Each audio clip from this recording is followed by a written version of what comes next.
Good evening, professionals. In our 7th Corporate Law webinar series, we have started last week on the session SEBI LODR regulations, where we studied about the principles and why SEBI LODR was introduced during the year 2015, and we compared it with the listing agreement which was in vogue before, and several amendments up to Chapter 3. Today we are going to continue the same series, Chapter 4, which is the most important chapter in SEBI LODR, which is obligation on listing of specified securities.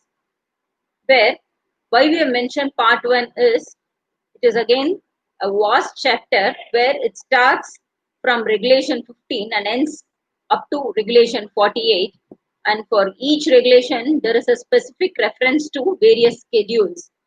And since the compliance aspect of this particular chapter is quite critical, we are going to deal with this subject in a detailed manner, and hence we are going to split it in various parts to understand the provisions in granular level and also to try and understand why certain amendments were made when the regulation is as recent as introduced during the year 2015.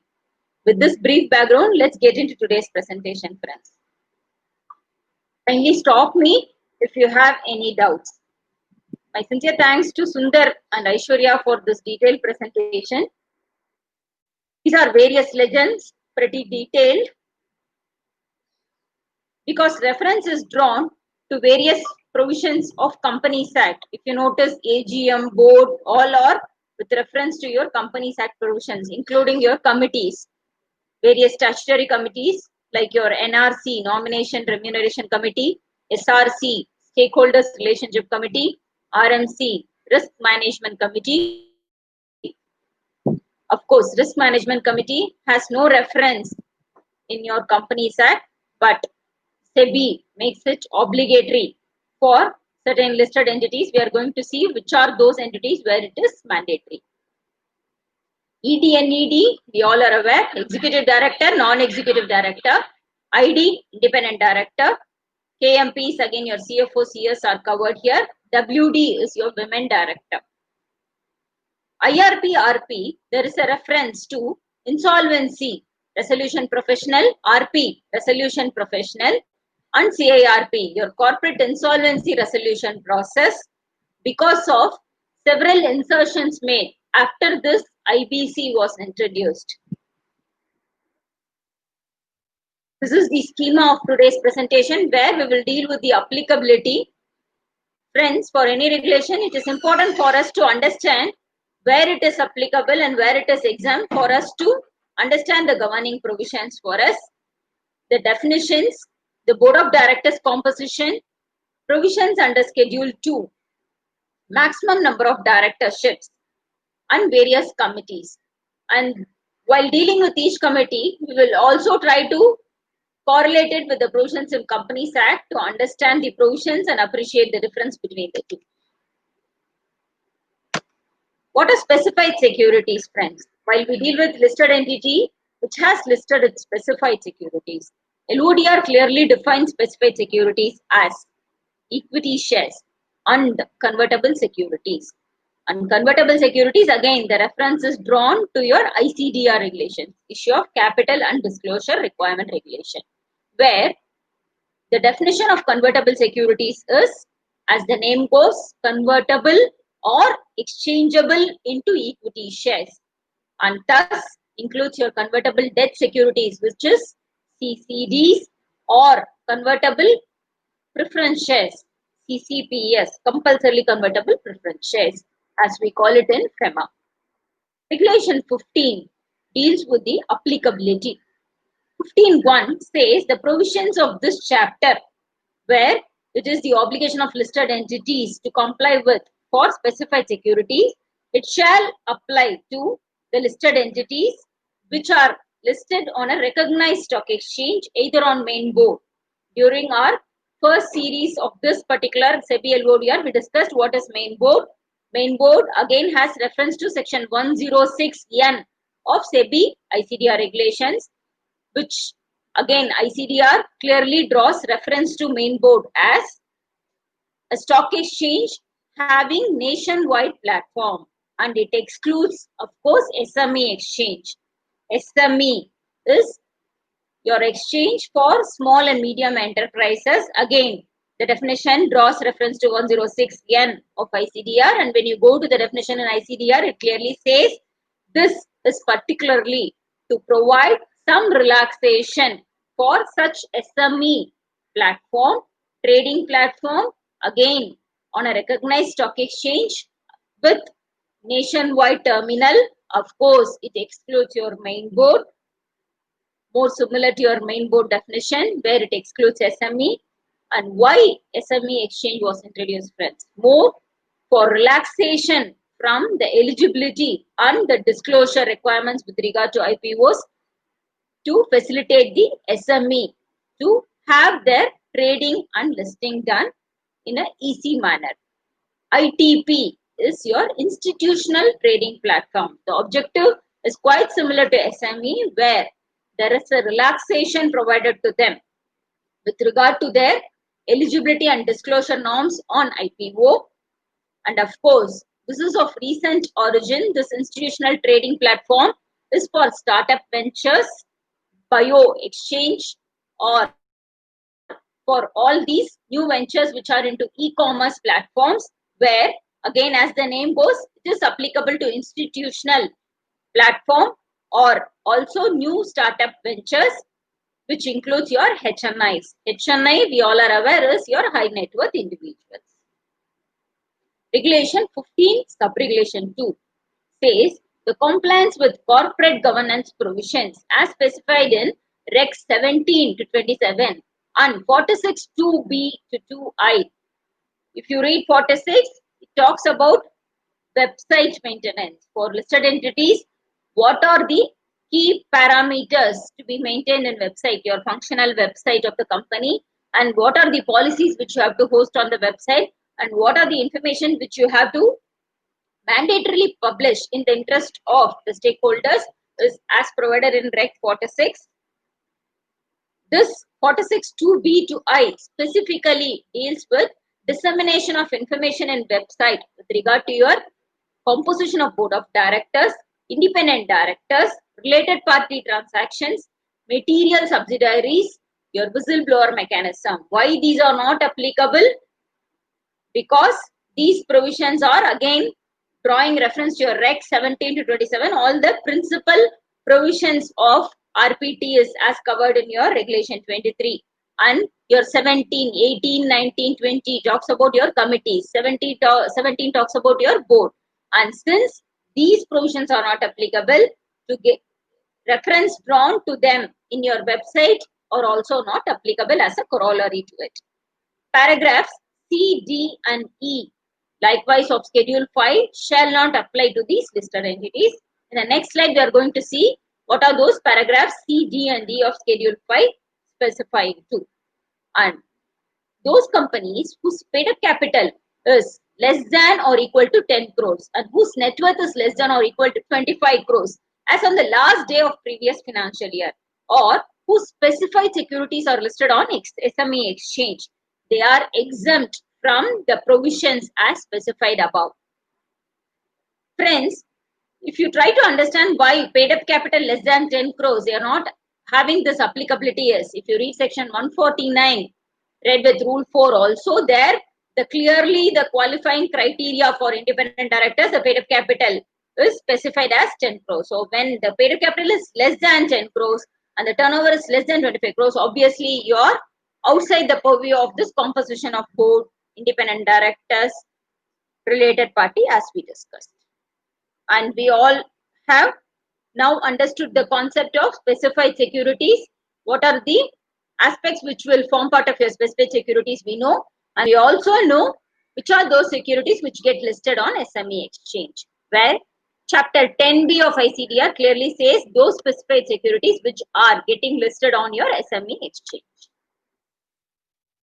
Next, 15.2 clearly says that if you are having this grandfathering provision of non-applicability, suppose you cross a threshold of paid up capital exceeding 10 crores or your net worth is exceeding 25 crores, then you can take shelter only up to a period of 6 months, post which you shall certainly comply with all these corporate governance provisions from 17 to 27, your 46 2B to I as the case may be, along with CDE of your Schedule 5. For other listed entities which are not companies but body corporate, but subject to regulations under other statutes, like specific statutes, Electricity Act or Insurance Act, the corporate governance provisions shall apply to the extent it does not violate their respective statutes. Because we have seen NHB, RBI and all prescribing their own set of corporate governance practices. So as long as those provisions are applicable to these specific companies which are covered by sectoral regulator, then those guidelines or directives will squarely be applicable to these companies. We saw in the previous slide about non-applicability of C, D, E of Schedule 5. What are they? C talks about your compliance certificate from either auditor is your statutory auditor, or PCS, practicing company secretary, on compliance with corporate governance. And D talks about your declaration signed by CEO on compliance with code of conduct, and E talks about your corporate governance report, annual report disclosures, which also includes your corporate governance report. So these three are not covered for those companies which are listed on SME, or those companies where the paid up capital is less than or equal to 10 crores or net worth is less than or equal to 25 crores. Of course, provisions, needless to say, the provisions of Companies Act shall apply irrespective of your exempted provision under Reg 15 sub-Reg 2. 15(2)(a) was inserted, friends, effective 31st May 2018. We will try to understand the rationale for this particular amendment. Provisions in Reg 17 shall not be applicable to listed entity which is undergoing CIRP. You all are aware, CIRP is your corporate insolvency resolution process during the IRP period, but the roles and responsibilities of the board as specified in Reg 17 has to be fulfilled by your IRP. IRP is your interim resolution professional, or RP, your resolution professional, as per 17 and 23 of IBC. We all are again aware that IRP, RP, we know 206 and 7 of IBC clearly talks about the eligibility criterion, and you should enroll yourself with the member of the board and your insolvency professional agency to become a member, and also get appointed to fulfill the qualifying criterion to become IRP or RP of a company which is undergoing this insolvency CIRP, to initiate the CIRP ideally, which is your corporate insolvency resolution process. Friends, why Reg 17 is not applicable? What is Reg 17 again? It is board. How your board shall comprise. What should be your composition? How many independent directors should be there? How many non-executive directors? How many women directors should be there? And this is again categorized depending on your market cap of listed entities. Here, this composition is not applicable to companies where the CIRP is initiated. Why? Because for them, the insolvency resolution process is important than the compliance process. Hence, to reduce the burden of compliance and to shift the focus for having the winding up speeded up, they are having this particular non-applicability. So, we need to understand why this particular provision is provided. Point number 2. Section 17 and 23 of IBC are drawn reference.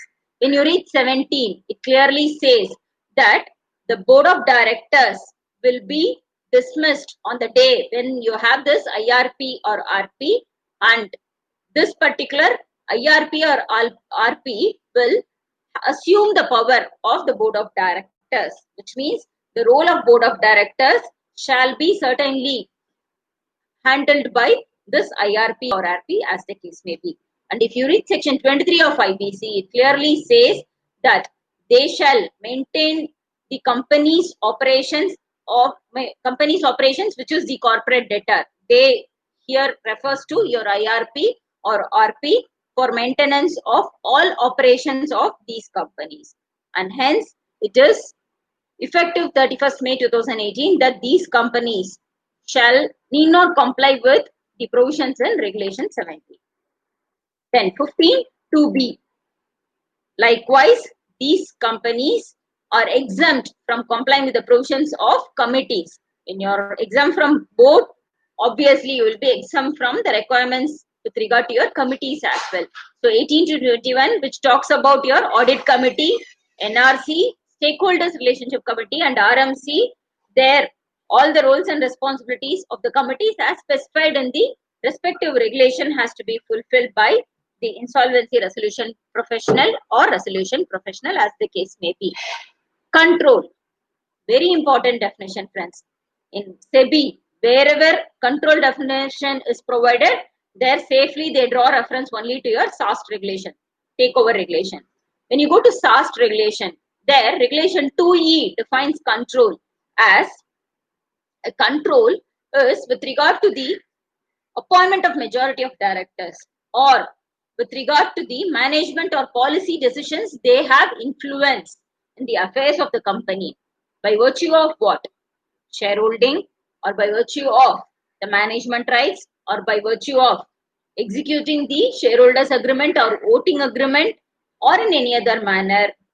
Very important is this definition is very wide because they have added the language directly or indirectly, and also individually or with person acting in concert, making it very exhaustive and wider definition, always keeping us in check to understand whether the control is exercised by somebody or not. This is a question always raised by professionals in listed entities, because when you exercise this control, several other requirements are applicable, and hence you have to be doubly sure whether this person is exercising control or not.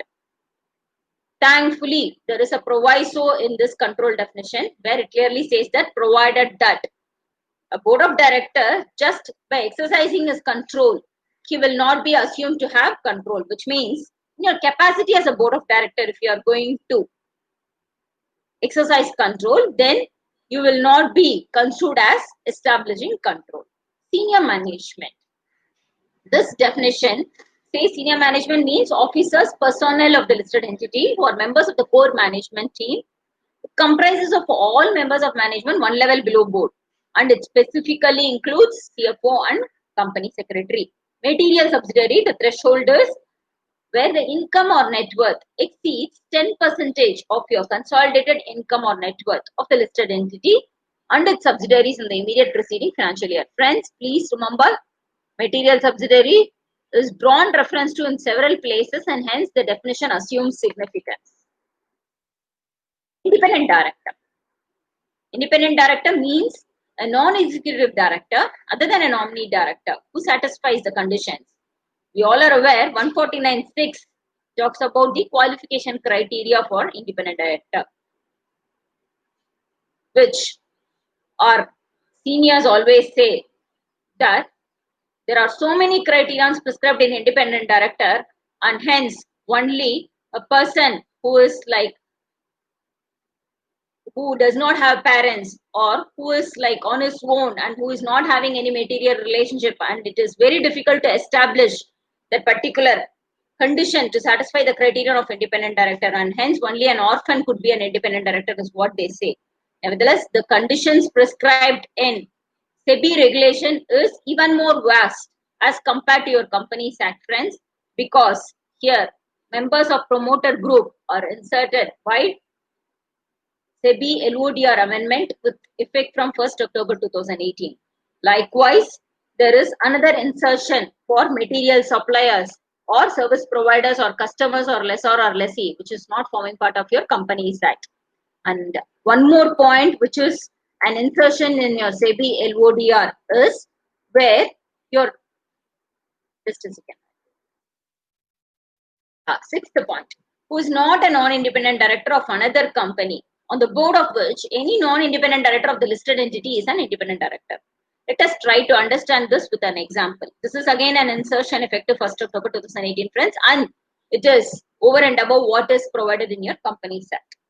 Who is not a non-independent director of another company, which means ideally independent director, because they say not a non-independent director.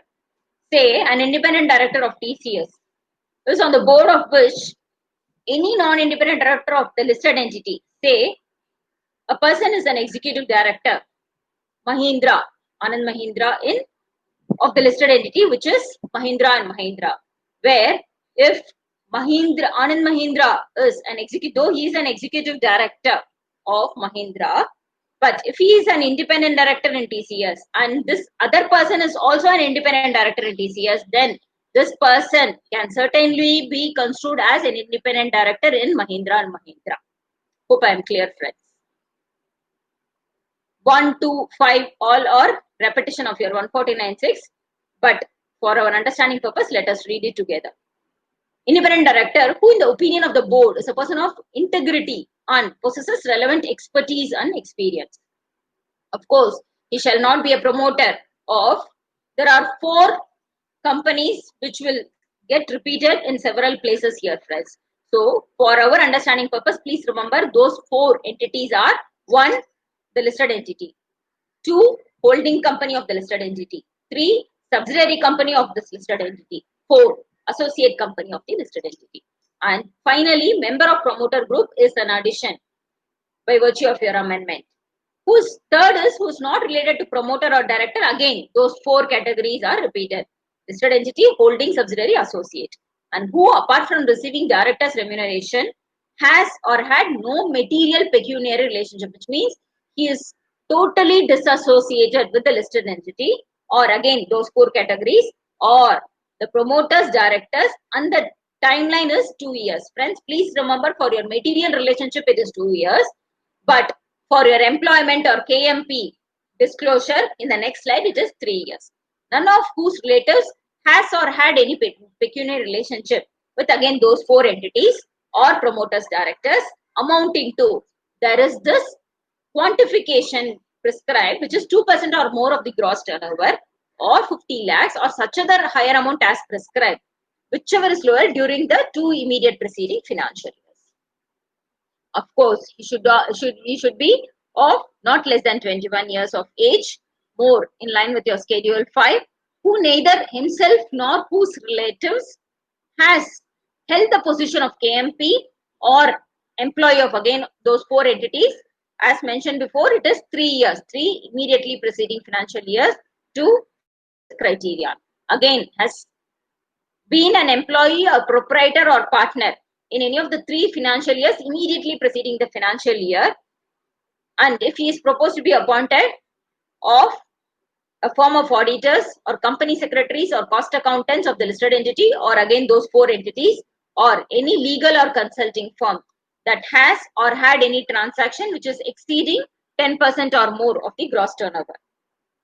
Say for example, this listed entity went for QIP issue, and there this legal consulting firm, say AZB and partners, and they have had transaction and they have subscribed to, if it is 100 crores, over and above 10 crores of the issue, and if it is 10% of the gross turnover, say 10 crores of your gross turnover, then any partner of this AZB will not be qualified to become an independent director of your listed entity, and he shall not hold 2%, more than 2% of your voting power, he or his relatives. Again, is a chief executive or director of a not-profit organization which receives 25% or more of its receipts or corpus.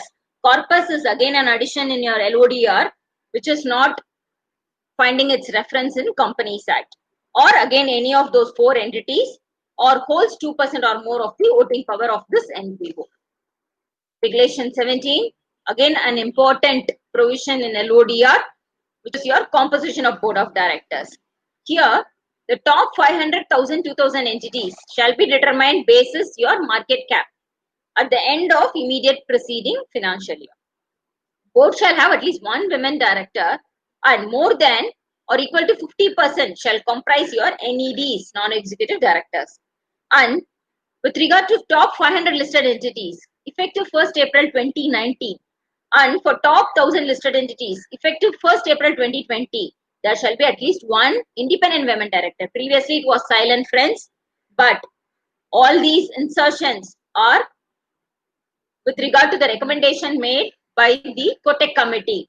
You all are aware that the committee was formed and in June 2017, and they placed their report in October 17, and SEBI in its board meeting in March 2018 took all these recommendations into consideration, and post which we have all these amendments made effective 1st April 2019. So if the chairperson of the board is non-executive director, at least 1/3 of the board shall be independent directors. If NED chairperson is a promoter, say in our example Mahindra & Mahindra, so Anand Mahindra chairperson is a promoter of the listed entity. If he is a promoter, for our understanding sake, we are taking this example, friends. So if NED chairperson is a promoter, so Anand Mahindra is also a promoter of this Mahindra & Mahindra, or is related to any promoter.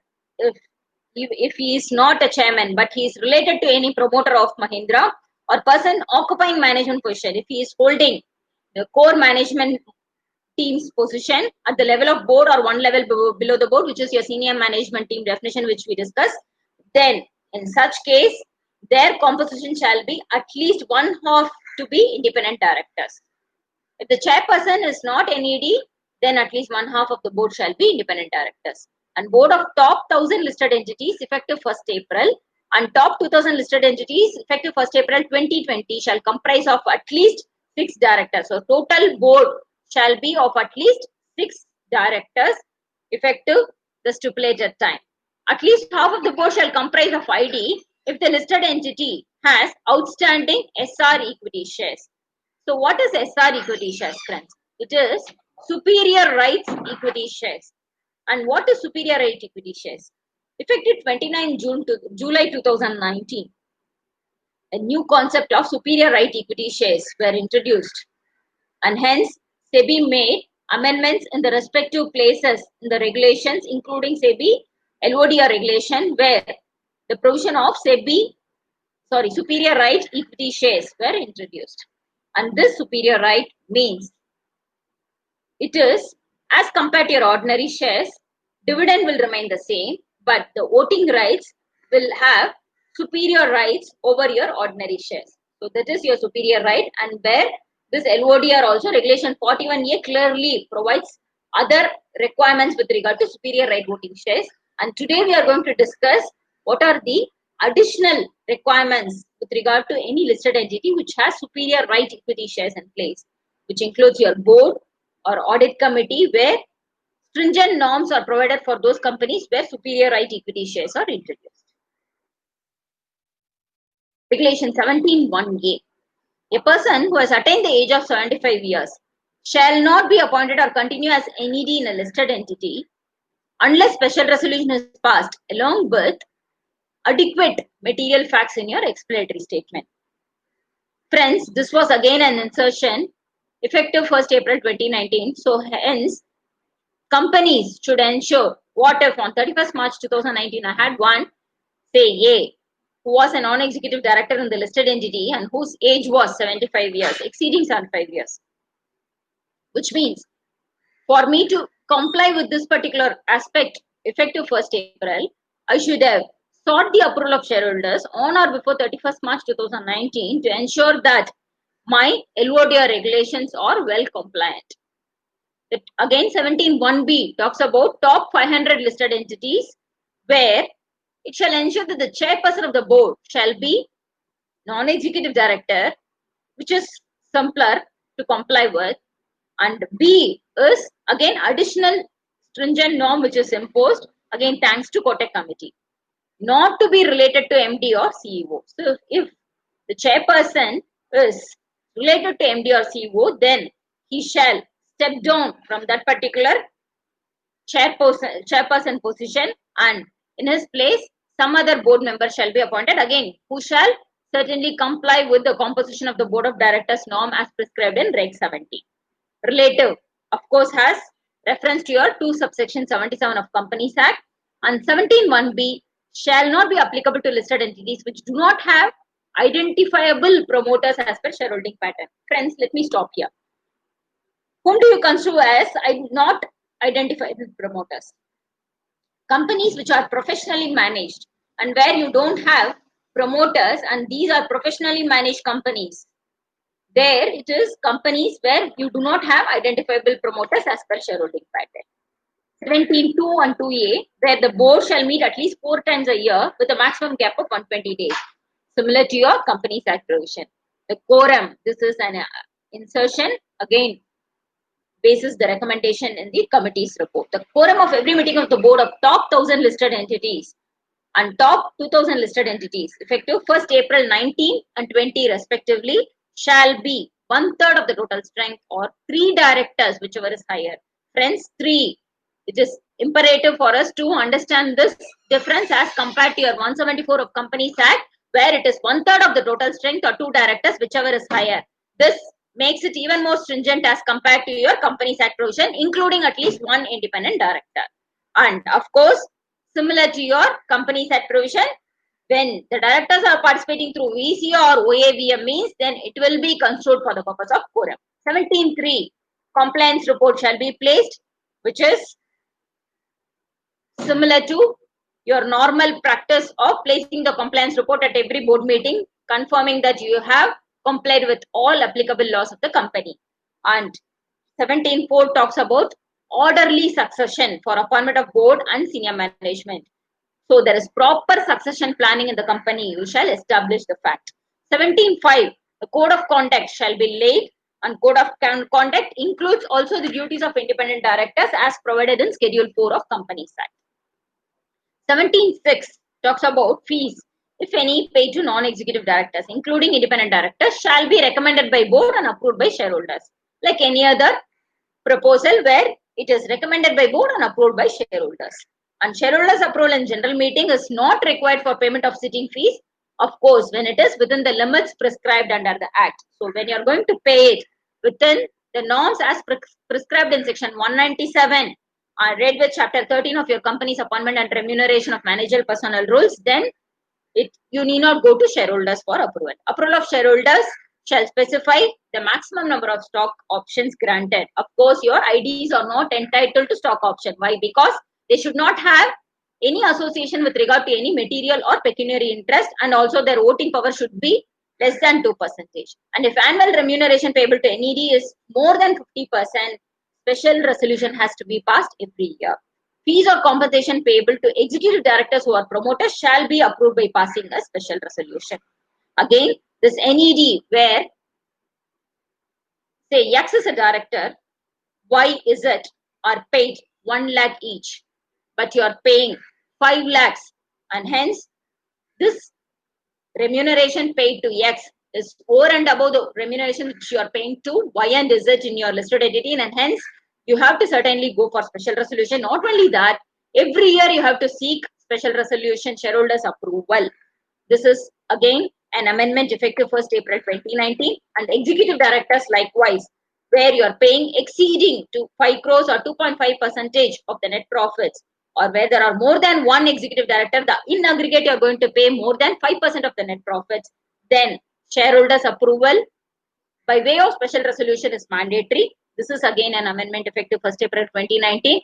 And here, unlike your NED where the term is every year you have to renew the approval, here it is until the expiry of the term it is valid. Of course, the remuneration net profit draws reference to your 198 of Companies Act. 17.7 to 11, as specified in Part A of Schedule 2, minimum information shall be placed before the board, and Schedule 2 Part B talks about your joint certification by CEO and CFO with regard to conformity of the compliance. We are going to see in the subsequent slide. And listed entity shall also ensure that procedure on risk assessment and minimization are in place, and evaluation of independent director shall include the performance of directors and fulfillment of independence criteria. So you have to confirm that you are complying with the norms as provided in your regulation 16 and your definition of independent director provision.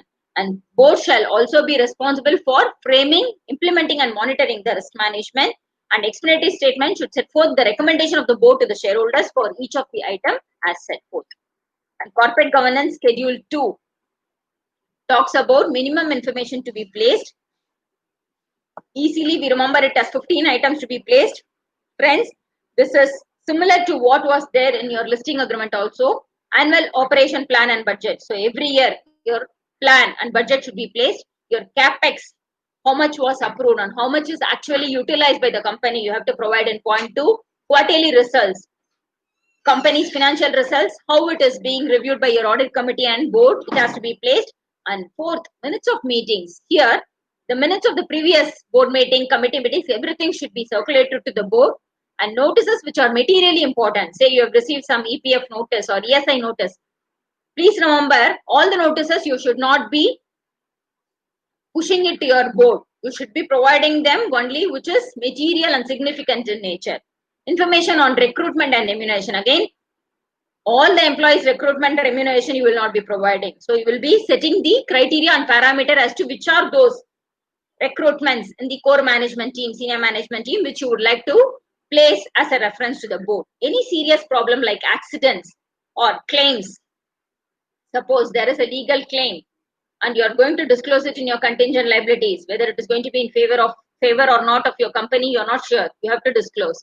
Material default and financial obligation. You have borrowed money from banks and there is a default and you have to make some payment because of non-compliance to the financial obligation. Then you owe an explanation to the board of directors. Details of JV. Suppose there is a JV arrangement between A and B of this A company, then you have to disclose the joint venture relationship. Significant labor problems. If there are strikes, lockouts, you have to specify. IPR, forex exposure, foreign exchange earning, outgo during the quarter, you have to disclose. Sale of investment subsidiaries which are material in nature. Again, material threshold is prescribed. And very importantly, if there is any non-compliance, any show cause notice or any prosecution proceedings, you may have to certainly disclose and place the information before your board of directors. CEO, CFO shall jointly certify that the financial statements are drawn in conformity with the accounting standards, in conformity to all laws and regulations, and there are no transactions which are fraudulent in nature, and the company is taking adequate measures for establishing internal control. Adequate mechanisms are in place and significant changes with regard to internal control or financial reporting, whatever has happened should be apprised to the auditors and audit committee. So this is a joint certification by CEO and CFO. Maximum number of directorships. 17A. The directors of listed entity, including alternate director, shall comply with the following conditions with respect to maximum number of directorships. So, a person shall not be a director in more than 8 listed entities effective 1st April 2019 and more than 7 effective 1st April 2020, and person shall not serve as an independent director in more than 7 listed entities. Why, friends? So that he has effective board participation in those 7 listed entities. So more the number of participation, his attention is getting diverted, and hence to have more focus on certain listed entities, the number is reduced. And again, this is effective the amendment proposed in 1st April 2019 regulation amendments. Notwithstanding anything contained above, if a person is full-time director in this entity, then he shall not be an independent director in more than 3 listed entities. Audit committee. Every listed company shall constitute a qualified and independent audit committee. And the following parameters are there. Enhanced scope, friends, as compared to your 177, where 177 clearly says that audit committee shall comprise 3 directors with majority being independent directors. Here it is even more wide and specific because the terms of reference are clearly defined and what are the mandatory items to be covered in your audit committee are well covered in LODR. Hence, it is very wide in nature and stringent. 2/3 of the committee shall be independent directors. All the committee members shall be independent directors if there is outstanding superior right equity shares. Friends, in each committee's composition, there is a stringent norm imposed because of this SR equity shares effective 29 July, which we discussed already. Members shall be financially literate. Whom do you consider as financially literate, friends?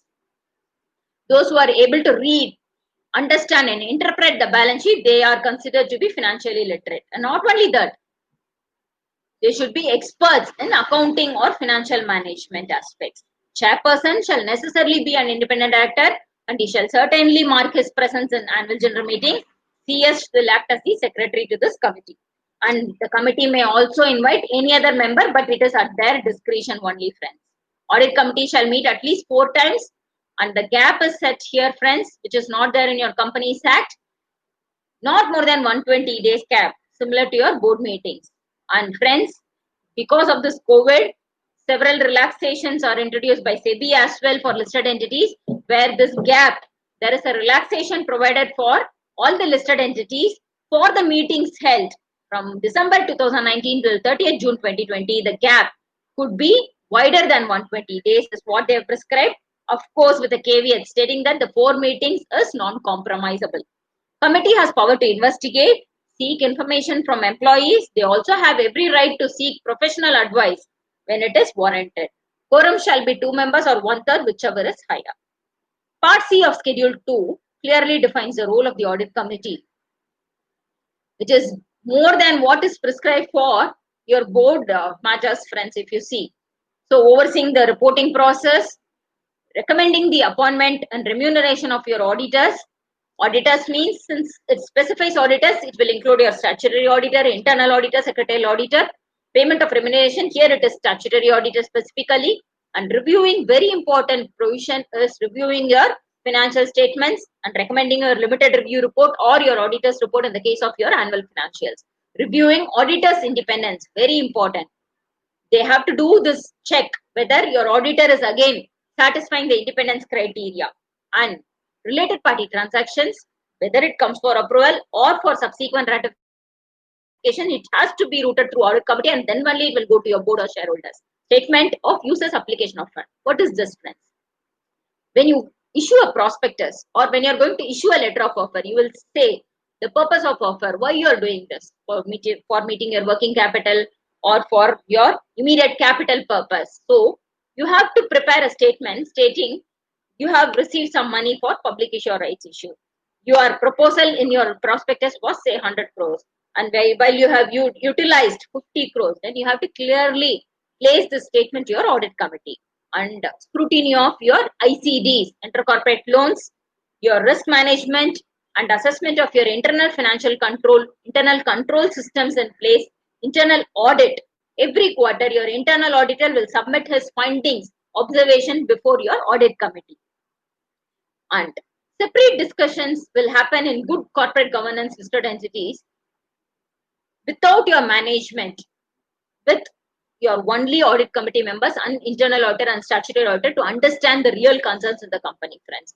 On substantial defaults in payments, like how we discussed in the board, if there are any financial obligations and you have not complied with, then you have to report to your audit committee. Whistleblower, your vigil mechanism, CFO appointment will get routed through your audit committee only.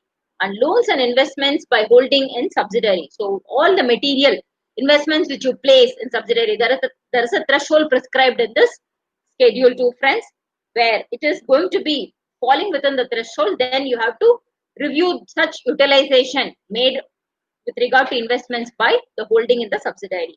And internal investigations, there are fraud findings in the company, you have to report it to the audit committee only. And any other function, already they have defined in an elaborate manner. Over and above that, they are saying as an en bloc any other function as mentioned in the audit committee. Mandatory items to be reviewed or your management discussion and analysis report, where you will be reviewing the financial condition and the parameters set with regard to your results of operations. A detailed report in the annual report, friends. I would certainly advise all of you to go through the MD&A report of any top 100 listed entities to understand the operational aspects and the financial aspects of any listed entity, because your financials will provide only the numbers, whereas the analytical report will be as is extracted from your MD&A report only. And related party transactions, the statement of significant RPTs and management letters issued by your auditors. If there are any weaknesses in your internal control or internal audit reports, the reports given by your internal auditors. And appointment of chief internal auditor of the company will be again like your CFO routed through your audit committee. And as we discussed earlier about the statement of users application of funds, there we saw 100 crores is what you mentioned, 50 crores is what you have utilized. And if there are any deviations in what you have, say you mentioned 50 crores for working capital and 50 crores for capital, your capital adequacy ratio, and here for 100 crores there is slightly a deviation and you have exceeded your limit of 60 crores of working capital requirement you have utilized out of the 100 crore issue, then you owe an explanation to your audit committee. Nomination and remuneration committee, as the name goes, it is for appointment and deciding about the remuneration which you pay to your board of directors, be it your executive directors, non-executive directors, or to your senior management members. And here, the committee shall comprise of minimum 3 directors. All directors shall be NEDs, quite similar to your 178 subsection 1 provision, friends, but it goes beyond that by saying 50% shall be independent directors, and in case of listed entity having superior right equity shares, 2/3 shall be independent directors. Chairperson shall necessarily be independent director, and the chairperson shall not be the chairperson of this committee but could be a member, that is chairperson of the company, of the board. He could be a member, but not, she should not be again the chairperson of NRC. And the quorum is 2 or 1/3, whichever is higher, but at least one director. Additional stipulation again in LODR, and chairperson may be present at AGM. Please remember, it is may be, unlike your audit committee where it is shall be, because there lot of questions will be with regard to your financial statements, where the chairman of the audit committee will owe an explanation, and NRC shall meet at least once in a year. This is again an insertion made in LODR, friends. Previously it was silent, leaving it to the discretion of the companies to decide, but now NRC, SRC, they have made it mandatory that they shall happen once in a year. Part D of Schedule 2 specifies the role of NRC. And again, NRC, SRC, RMC, all this minimum meeting of 1 in a year, the SEBI relaxation, White Circulars 26 March and 19th March, there is a relaxation provided for these companies. In a year, if they have not convened up to 31st March, they could extend it by convening the meeting before 30th June 2020. Role of NRC will be to formulate the criteria with regard to appointment, qualification and independence of directors, evaluating their performance, which is your board evaluation, and devising a policy on diversity of the board of directors, formulating the criteria for determining qualification to become a director, not only director, also your core management team being your senior management, and whether basis the performance evaluation, you will get the result. So you will determine whether you want the independent director to continue or not. If he has obtained low score, then you have every right. That you means the NRC has every right to decide whether this particular director shall continue in the board or not. And more importantly, the remuneration shall be decided by NRC. Then it will go to board and shareholders if there is a requirement for seeking their approval. Stakeholders Relationship Committee, again, the scope is wide as compared to your 178 subsection 5. So to look into the various aspects of your stakeholders, be it your shareholders or debenture holders, and chairperson shall necessarily be a non-executive director. He shall be present at AGM because your shareholders will be there. So here it is not optional like your NRC. He shall be present, and composition is 3 directors with at least 1 independent director, and for superior right voting shares it is 2/3 to be ID. Of course, he shall meet at least, this committee shall meet at least once in a year. And part B, Schedule 2 talks about the role as the name goes, they have to redress the grievance of all the security holders, and they have to review whether dividend is dispatched in a timely manner, annual reports have been dispatched to the shareholders in a timely manner. If they have any query, the shareholders have any query with regard to non-redressal of any of their grievances, whether the company has taken enough measure to redress their grievances, whether the investor scores platform with regard to the complaints redressal mechanism is properly formulated and complied with by the company, and review of measures for effective exercising of voting rights. Finally, Risk Management Committee. Here the board of listed entity shall constitute RMC, and chairperson shall be a member and they shall meet at least once in a year, and majority shall consist of the members of the board with at least 2/3 being independent directors, and board shall decide the roles and responsibilities. The terms of reference of this committee shall be as determined by the board of directors, and more importantly, the applicability is for those listed entities having top 500 basis the market cap. So today we have discussed from regulation 15 to 21 in your chapter 4. More particularly with regard to the composition of board of directors, their matters to be decided by the board of directors mandatorily, and the principles of corporate governance as prescribed in your schedule 2, audit committee, the role, mandatory items to be reviewed by the audit committee, quorum, and likewise your nomination remuneration committee, stakeholder relationship committee, risk management committee, the mandatory composition, quorum, and the roles and the terms of reference of these committees.